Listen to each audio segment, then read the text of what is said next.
To a man who needs no introduction, a warm-blooded human being and a cold-blooded entertainer, Joe Casale. Hey, thank you. Hey. I just thought I'd show that video in case there's somebody in this crowd that hadn't seen it already. I'm happy that I got to make something, you know. These days, there's not much activity with Devo, so I started to try to do things that maybe Devo could do or should do. And I worked with our friend, Davey Force. Davey Force is a great animator and CGI artist. He's been working with deep learning programs from, you know, artificial intelligence kind of stuff. And so that video, what we did is we shot it live action, all on green screen, creating CGI environments, and then ran it through this program where it turns me into a kind of Marvel Universe comic book character. And I just thought that was appropriate for a satire, a satirical character like Jihad Jerry. And it would allow me to have more adventures, you know? I can do something now in that world and stay in that world, probably where Jihad belongs. And I will be doing something soon. The next song is called Invisible Man. New video coming up. Yeah!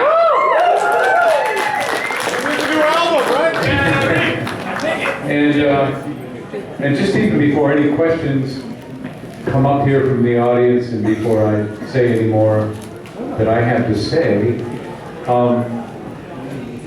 I know that many people in the Devo universe and many loyal fans were really upset at what happened at Radio City Music Hall. And I just want to say, so there's no misunderstanding, Devo had nothing to do with why that happened. We did not cancel that gig. They canceled it on us. They basically made an offer we couldn't refuse, if you know what I mean. You know, promoters are Live Nation and AEG run the world. It's a monopoly. It's like Rod Reuter and Big Entertainment. And they let you know what's what. They tell you what's happening. And so that's what they did. They go, gee, we don't like the rate of ticket sales here. And, you know, we think it's possibly because of COVID and all these rules at Radio City Music Hall. So basically, we want to reduce what we were going to guarantee you to the point where we would have to pay to play. Okay? Literally. Yeah, or we're going to cancel the gig. And so, gee, that's a real choice here. Freedom of choice. And then it got worse than that. Because contractually, they wouldn't let us start warning our fans that they were doing this. And Ticketmaster kept selling tickets. So you can imagine what we felt like. Worse than the red-haired stepchild. You know, we were put in the toilet. And I just finally disobeyed them and started telling everybody on our sites, hey, this gig is canceled, don't buy tickets. So, we are coming back to New York in May 2022 for sure. We're going to make that up to everybody. So I hope everybody got their refunds, but if you didn't, it will be applied to the new gig.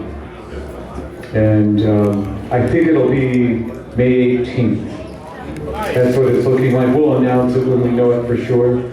You know, when we know that it. So I just wanted to explain that because if you think you're upset, it's really horrible for a band to be blamed for like being flaky or malfeasant when you're not. You know, it's we're not poison.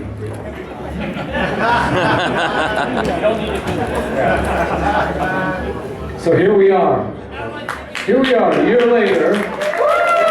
Yeah. And we're still all just crawling out of our bunkers from this COVID nightmare where it seems like the world went through a wormhole in space, like in a cheesy sci-fi movie where you go into a parallel universe and it looks like the one you're in, and it looks like the people you knew and the house you live in, but it's not. It's a teardrop Doppler of the universe you were in, and it's a living fucking nightmare. And that's what we're all dealing with. We're slowly eking our way out here. And I'm glad to be here again. I'm glad you're all alive. Jerry! So, let's see. In the Devo world, what is coming up other than Cruel World in Pasadena, May 14th and 15th. And they did aptly name that Cruel World. They originally named it, and we're going to put it on in 2020. And it really did become a cruel world. And then they had to wait 2 years to put it on. So we'll be there both nights in Pasadena at the Rose Bowl in Cruel World. And besides the New York gig, I can't, guarantee that you'll see me be Devo pursuing any activities. That's, as you all know, that's not up to me. If it was unilaterally up to me, we'd be doing a lot. New album! New album! So I'm going to ask anybody who wants to ask us anything here to speak up. All right. There you go. All right, so I was wondering, I was looking at my reissue copy of Freedom of Choice, and on the catalog it says unreleased Devo postcards and stuff from an unreleased Devo film. So what was that film going to be, and will it ever be released? It says, say it again, it says what? Myers film. The Myers film. Mexican wrestling masks, crib.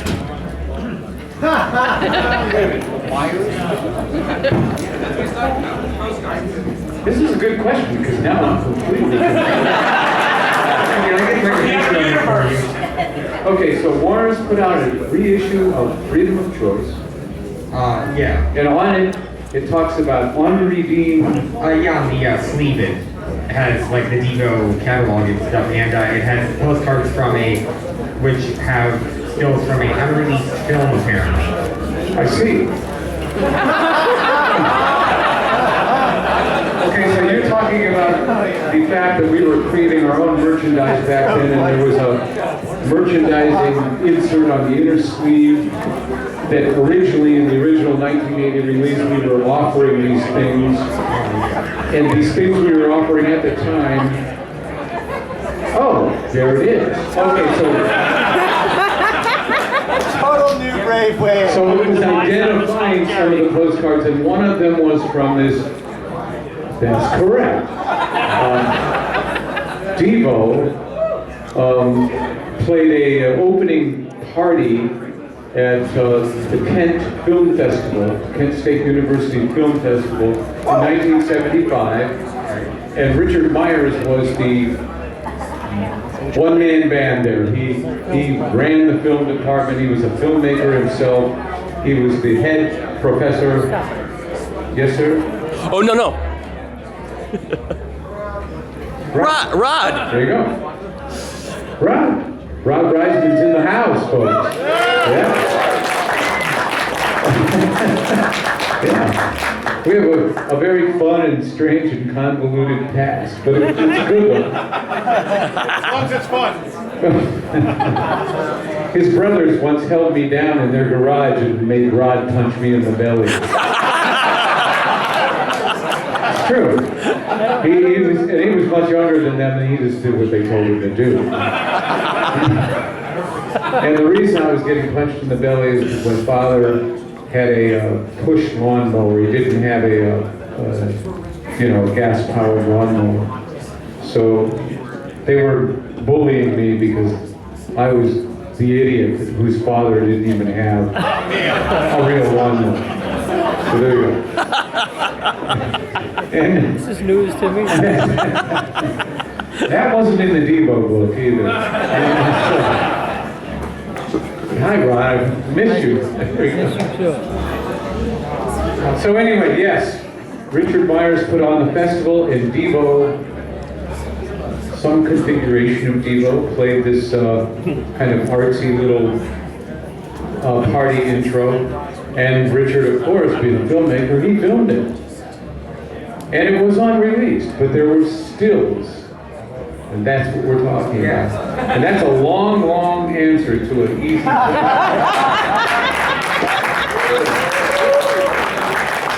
Does that answer it though?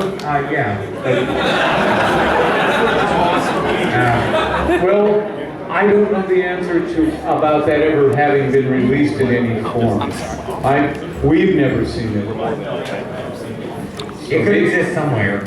You know what? Maybe someday, if there's ever a Devo documentary allowed, that will be. Yeah. And that's a whole other can of worms that I'd be willing to answer. But let's go to the next person and move that mic around. Hands up. Anyone have a question? That was it. That was the one. Okay, thanks for answering that question, Jerry. Yeah. Appreciate you coming all the way up here. Okay, so maybe you can help me out. For a long time, I've been having dreams where you guys release hardcore number 3, and then I wake up and nothing to be found. I know how that goes. So I've always wanted to ask, is there anything in the vaults still around that would be worth buying for a hardcore number 3? You know, there are some scraps. You know, some flotsam, some goo in the dream. But it would take a real effort to try to restore them, clean them up, you know, do the rehab, and see what we can do with them. Believe me, you know, to get hardcore 1 and 2, we really mined those basement tapes that had not been just destroyed by time and climate. I don't know when that's happening. Or is that the one out there? Somebody here. Oh, because we're it's addressing right, that. yeah, because you're in front of the PA. Yeah. Anybody in a band knows they don't take the mic in front of the PA. Okay, next question. 40th anniversary of New Traditionalists. Yes. Couple of questions about that. If you could do a little bit of a deeper dive. I remember the Fridays appearance. Yeah.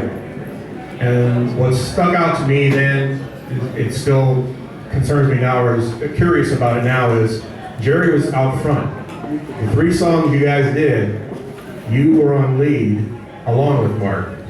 And then on the album, you sang more of the lead than Mark did. So I'm just a little curious, did this have something to do with Warner Brothers putting their eyes on you after Whip It was successful and, okay, I don't care what you guys do, but do another Whip It? Or what was behind that? No, you know, I wish there was some big meaning or, you know, conspiracy story, but no.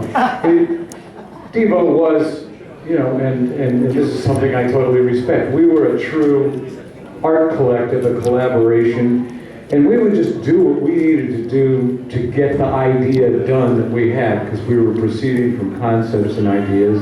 And oftentimes, people couldn't even tell Mark's voice from my voice apart in the beginning. They really couldn't. And they were always surprised at who sang the songs on the record, because it's true that I sang more on the records than you saw me singing live, because live, because of the types of parts we were playing, and my job of playing the bass, and especially when it went to bass keyboards, I couldn't possibly, unless I was as jazzy as Alan Myers was, I couldn't possibly disassociate my vocal from my hand to the point where there was no relationship between the polyrhythms. So I could sing them live. So Mark was singing them live because all he did was go over and play a lead, and other than that, he was free. So when we got to Fridays, I was able to sing what I was singing on the record, the way I sang it on the record, because I didn't have to play the part. And we thought that was more interesting visually, too. And I think everybody did, right? We could work like a duo. And I liked that. And did that include I saw Jesus by the riverside, through a book order? Yeah. Come on, we got that on television.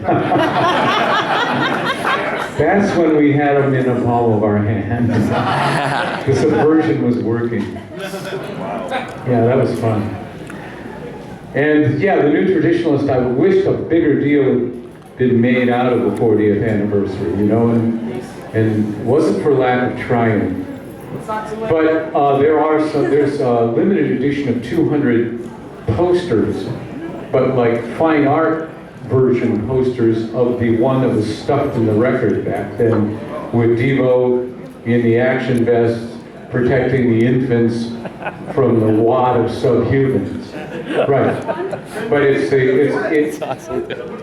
but it's not the one sold by Sandbag, you know, the merchandising company that we put our stuff through. This is one we had printed like on archival paper, you know, inks, museum quality inks, 200 limited edition signed posters, and I'm proud of those. They came out beautifully, and those are being offered. I think Jeff Winter, you're here. Bought one. I know Area 23 printed them, but yeah, how do you get the fine art versions of the New Traditionalist poster?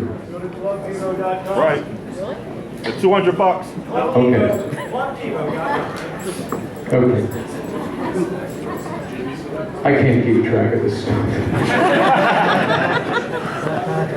Next question, please. Oh, sure. 40 plus years I've enjoyed your show. My Lauren, friend from high school, and I always saw you in Long Beach in the 79, 80 year show, which was killer. And, you know, she says I was the one that said, that's Devo, when Dove was playing. So. Well, we opened for ourselves as the band Dove. That's hilarious. Yeah, Dove's the band of love. Huh? Yeah. Worried man. And it was great because a lot of people were fooled and they were screaming, "Get the fuck out of there! You want to do?" Right. Yeah, that is a scary fireworks show, I guess. That's hilarious. Well, Mark's hearing was destroyed that night for the first time in the history of his hearing being attacked because it was a New Year's Eve show, and we had acquiesced to this pyrotechnics company wanting to set off some fireworks at the end of the show, and I forget what type of devices they had put at the base of the stage behind us for the finale. Like this would be the coup de grace. Fuck. It almost turned into something that, you know, where you see the tragedies on the internet now, like those people that burned up and went away. This thing went off, and Mark was the closest to it. And it was so big and so loud, it was such a flash pot. It literally moved me on the stage. It pushed me forward. The concussion of it. And he was right there. So my question was, I was Club Devo and I got the little card on it, and you've always had these great sayings that I've kind of incorporated in my life, and I don't know, I've thought about them a lot. Slogans. Yeah, like one of them was biology is destiny. Correct. And then another one that I was really interested in, and we use it all around now, is duty now for the future. Right. And I'm just, where did this, story behind that, or is it history that I just missed? People taught me. I don't know. I'm curious about it. Well, when we released our second record, and it just seemed to me like after our reception off of our debut record was so polarizing, and so many people were going, "This is the future, send me backwards," and all, the snarky, the snarky reviews like, "Oh, Devo says some people make things and other people just eat things." Well, I'm sorry, my mom made it, but I left it on my plate. When we were getting stuff like that, and when radio was turning their backs on us, it just hit me, okay, we're doing our duty now for the future. So, boom. I wrote it down, and everyone in the band liked it, and that was that. Yeah. Okay. Any other questions? So, I think the best live performance on Saturday Night Live of any song ever was your Satisfaction. And I like that. I'll go with that. I watched it again last night, and it was just dead on.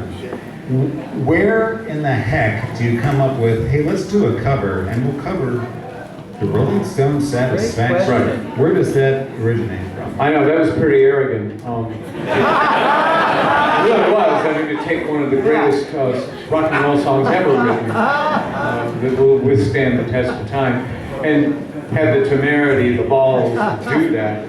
But it, like so many things with Devo that made us look, more evil or more smart or, or more twisted than we were. That came about, started with my now deceased brother Bob too. When we were rehearsing in terrible basements and cold garages, we happened to be in an unheated garage out in Mogador. That's right. And he started going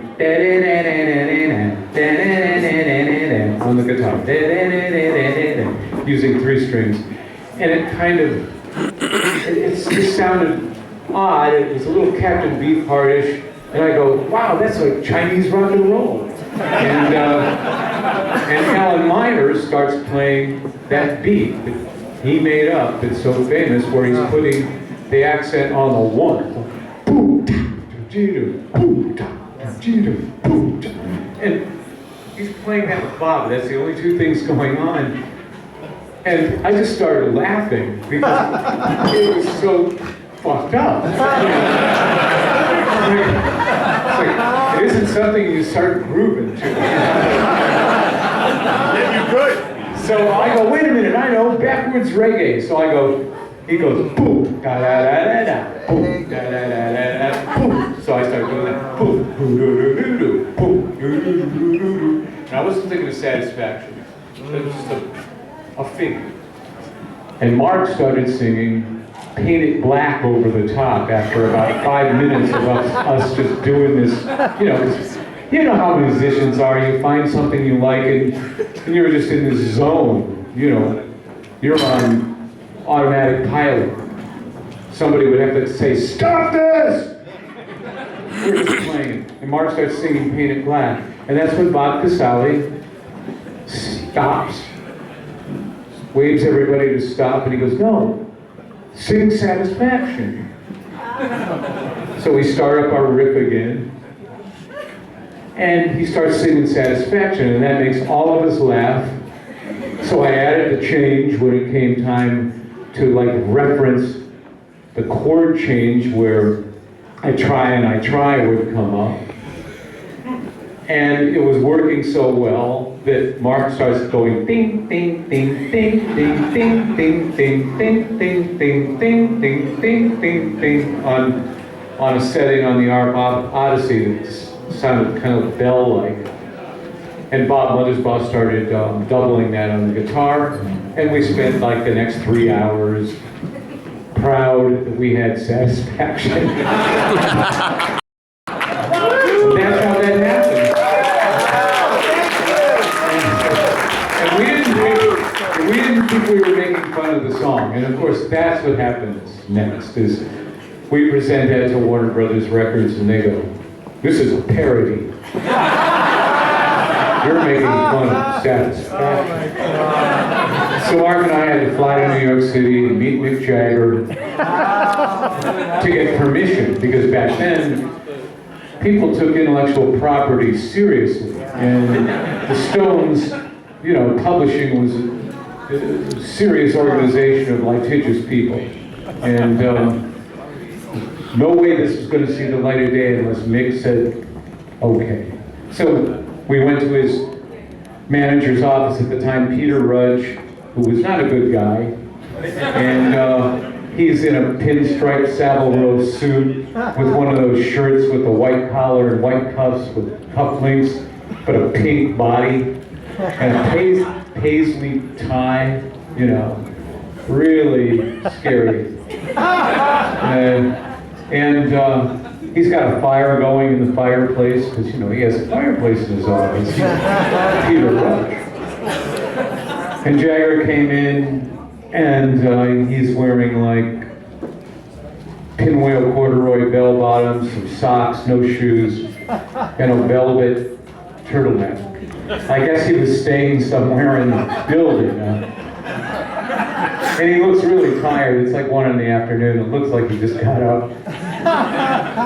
And he nods, and he shakes hands with us, and he sits in this oversized leather club chair. And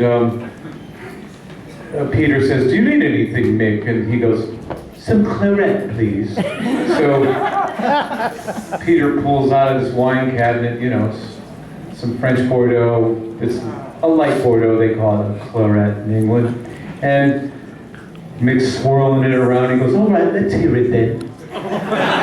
And Mark had the cassette, and he put it in a boombox that's sitting on the mantle of the fireplace, and he presses play. And it starts.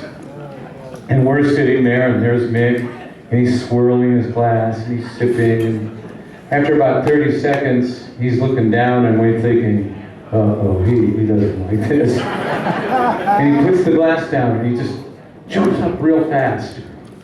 And because these are hardwood floors, and he's got socks on, he starts dancing around like Mick Jagger.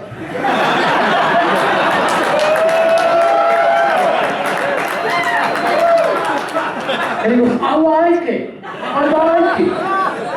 It's hilarious. And that was it. It's hilarious.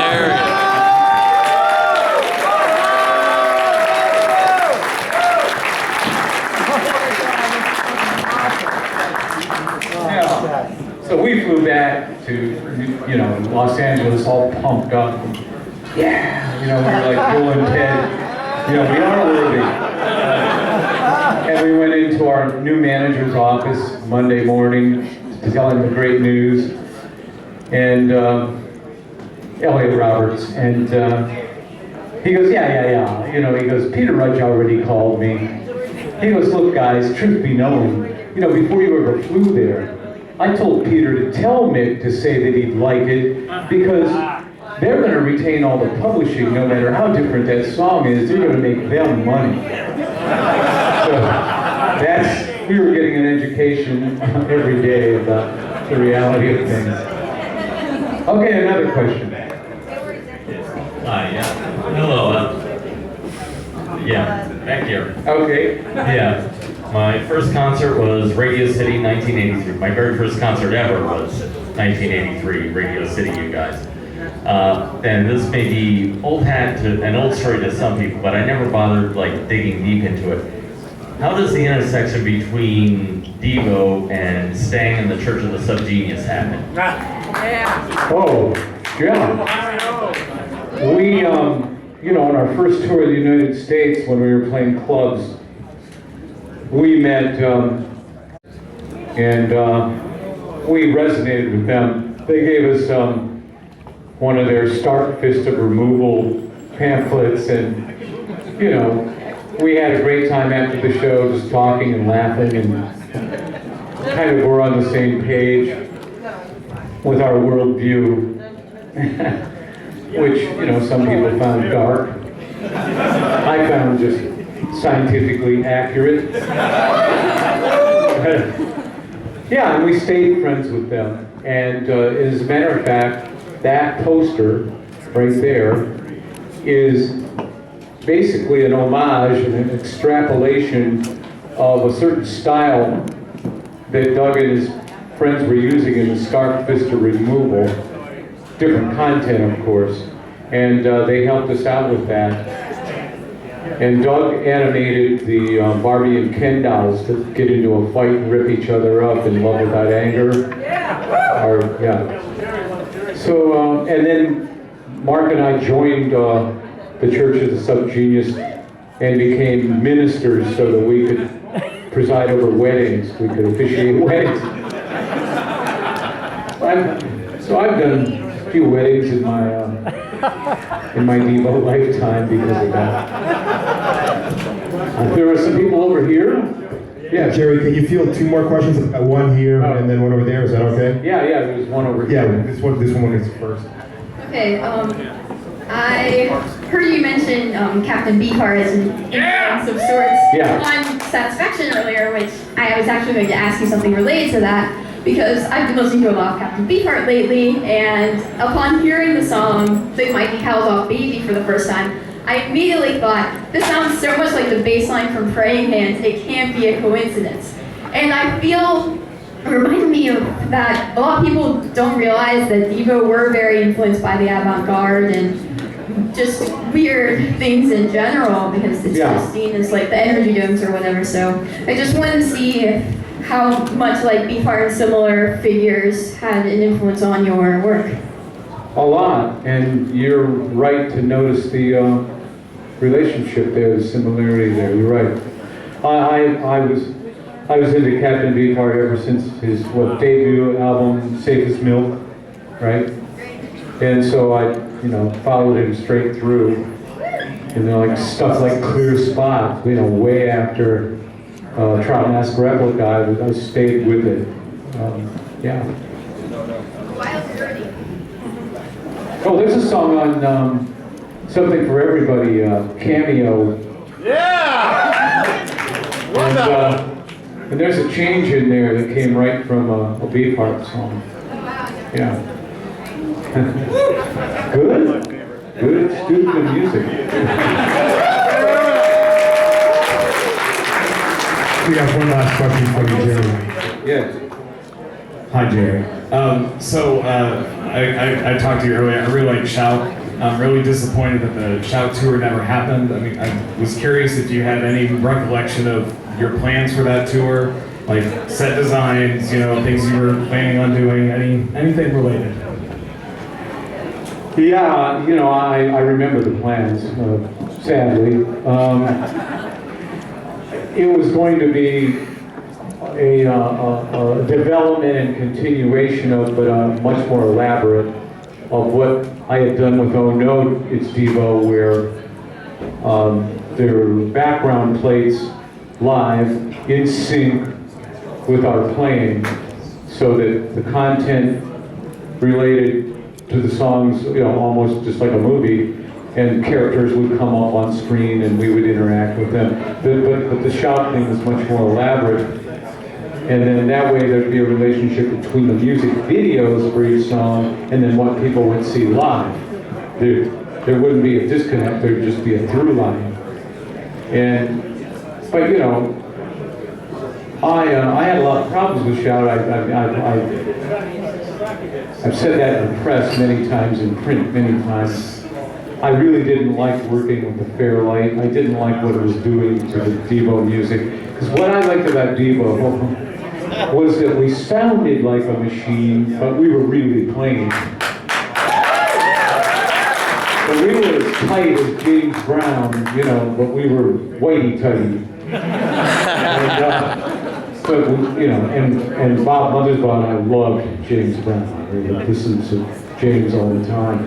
And we were that tight, and that's what people saw on Saturday Night Live when we played Satisfaction. They couldn't understand what they were looking at, that we were really playing these parts that sounded like they had to be machine parts. And people even wrote to Lorne Michaels, we were told this, and said, why did you speed up the footage? Why didn't you change the frame rate of the videotape for that band? They didn't believe what they were seeing was real, because it was too worked out. And at that time, we were a real machine, a real unit, because we played day and night, over and over. We played so many gigs, rehearsed so much, and then that's how you get good. And so, slowly over time, what happens is, instead of Devo using technology to take something somewhere and make a statement, it looked like technology was using Devo. You know, there was too much reverence there with that Fairlight. And Mark never met a new piece of equipment he didn't fall in love with. And so at that point I just felt like, well, you know, now we are just, like, this is not Devo. This is not Devo. And to have Alan Myers sitting there twiddling his thumbs with nothing to do, Alan Myers, one of the greatest, underrated drummers. He wasn't flashy, so people didn't even realize what he could do that was so insane, because he came from a jazz background, and he learned how to drum with an economy of motion. So, you know, he was the opposite of Tommy Lee, you know. He wasn't going to, like, waste his energy like that. So when we got to the hour mark of our set, and you had to really drive it home, you know, and get hard that extra inch, he was ready. He wasn't even tired, you know. Wow. And so poor Alan suddenly had nothing to do, and the Fairlight's pumping out this, you know, drums that have no balls. And I really just, my heart sunk, you know, I just hated it. And I was vocal about it at the time. You know, I said, we shouldn't be doing this, we should be doing this. It was falling on deaf ears. And so it became an autocratic kind of pursuit. But there's some good songs. But my God, you could take those and re-record them without the Fairlight. Great idea!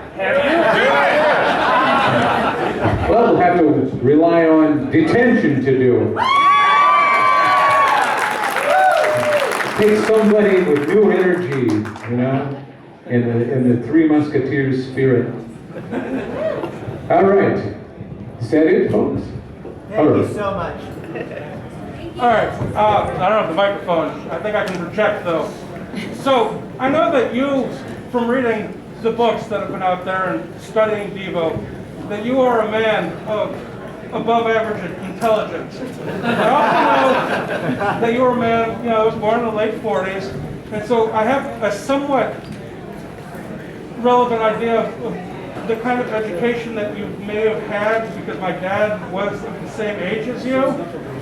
And just from how I grew up, and he came from a working class background, I was amazed at the kind of knowledge that he had of classics, of, you know, Greek classics, and just overall knowledge of the world. And he wasn't any kind of, you know, horribly special person. You know, he went to school and he went to college. And you know, I'm 40. So I started school in the 80s and went through it in the 90s and graduated in 2000. Question. What do you think went wrong with the American education system from the time that you started being educated to the time that I did, and the evolution of it all? Well, de-evolution is the key word here. That's the operating procedure. I mean, look, as soon as I offer any opinions, what's going to happen is that will evolve into, you know, political arguments and stuff. But I have to say that What happened in the education system? It was very intentional. I watched it happen. Public education was attacked and disassembled on purpose. Yeah. Over the years, starting with the Nixon administration. And it was done for the reasons that an informed populace, right? Not just the privileged and the 1%ers, but an informed populace will be dangerous to people that are anti-liberty. In other words, anti-democratic people who are tyrannical, right? They can't control the population. The population knows their rights, knows the Constitution, knows the Bill of Rights, and actually gets engaged in having some agency over their lives.